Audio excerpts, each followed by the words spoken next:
There's a guy I wish I could introduce you to. His name is Henry Ward Beecher.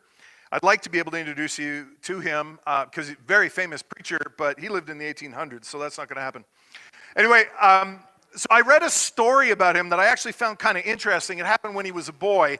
And as the story goes, it said that the teacher in the school where he went asked one of his classmates a question. I don't know what the question was, but when the boy answered, the teacher suddenly became visibly angry and yelled at the boy to sit down.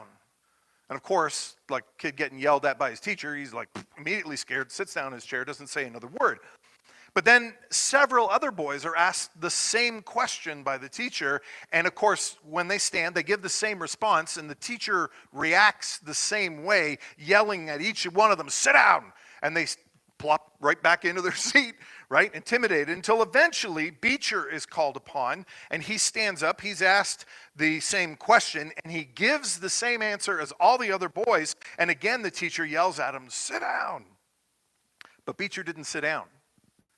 He stayed standing up, and he held his ground, and he insisted to the teacher that he was right.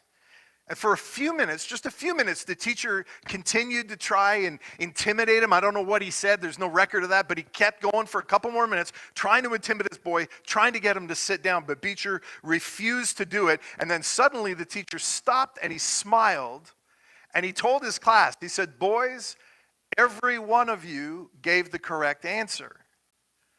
But only Beecher believed in it enough to stand up for it. It's a pretty powerful lesson, isn't it?